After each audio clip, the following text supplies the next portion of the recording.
बिस्मिल्लाहिर्रहमानिर्रहीम। अस्सलाम वालेकुम। हसन एक मेहनती किसान था। वो सुबह सवेरे उठता, अपनी ज़मीनों पर जाता और दिन भर खेती बाड़ी करता।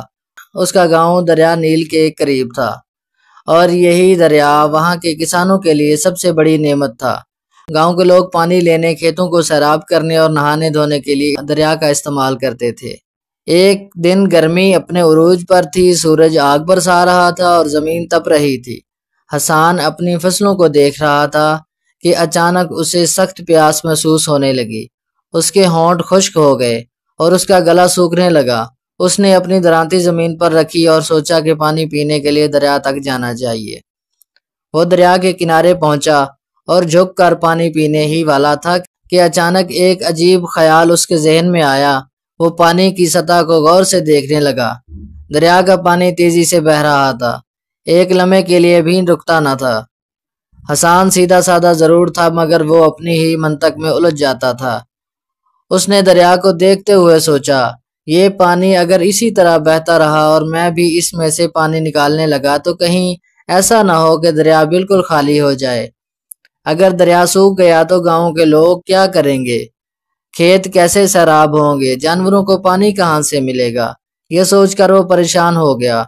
वो दरिया के किनारे बैठ गया और गौर से पानी को बहते देखने लगा। उसे लगा कि शायद कोई जादूगर इस पानी को मुसलसल आगे धकेल रहा है और अगर ज्यादा लोग पानी निकालने लगे तो ये जादू खत्म हो जाएगा। नहीं, मैं ऐसा जुल्म नहीं कर सकता, हसन ने खुद से कहा। ये पानी तो सबके लिए है। अगर मैंने अपनी प्यास बुझाने के लिए इसे लेना शुरू कर दिया तो ये सब खत्म हो जाएगा। दरिया के किनारे से गुजरने वाले कुछ गांव वालों ने हसन को वहां बैठे देखा और हैरान हो गए। एक बूढ़ा आदमी उसके पास आया और पूछा, हसन, तुम यहाँ क्यों बैठे हो? पानी क्यों नहीं पी रहे? हसन ने फिक्रमंदी से जवाब दिया, मैं एक बड़ी मुसीबत में हूँ। अगर मैंने पानी निकाला तो दरिया खाली हो सकता है। बूढ़े ने हैरत से उसकी बात सुनी और फिर जोर से हंसने लगा। उसने दूसरे लोगों को बुलाया और हसन की बात सुनाई। सब लोग कहके लगाने लगे। एक शख्स बोला, अरे हसन, ये दरिया हजारों सालों से बह रहा है। ना तुम्हारा पानी निकालने से ये खाली होगा और ना किसी और के निकालने से। दूसरा शख्स बोला, ये पानी नील के पहाड़ों से आता है और कभी खत्म नहीं होगा। तुम्हें बिला वजह परेशान होने की जरूरत नहीं है। हसन ने हैरानी से सबकी बातें सुनी। उसे यह समझने में कुछ वक्त लगा कि उसकी सोच गलत थी। आखिर में उसने हिचकिचाते हुए दरिया में हाथ डाला और पानी भरकर पिया। पानी ठंडा और मीठा था। उसकी प्यास बुझ गई।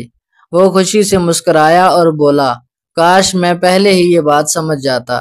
गांव वाले हंसे और बोले, हसन, कभी कभी अकल से भी काम लेना चाहिए। ये कहानी हमें सिखाती है कि बाज़ औक़ात हम गैर जरूरी परेशानियों में पड़ जाते हैं और आसान बातों को भी मुश्किल बना लेते हैं। कुदरत के कुछ असूल हमेशा कायम रहते हैं और हमें बिला वजह फिक्र में मुब्तला होने की बजाय हकीकत को समझना चाहिए। तो अगर आप दोस्तों को हमारी ये वीडियो पसंद आई हो तो हमारे चैनल को सब्सक्राइब कर लीजिए और साथ में दिए गए बेल आइकन को भी ज़रूर प्रेस कर लीजिए ताकि हमारी हर नई आने वाली वीडियो आप तक बआसानी पहुँच सके। मिलते हैं एक नेक्स्ट वीडियो में, तब तक के लिए अल्लाह हाफिज़।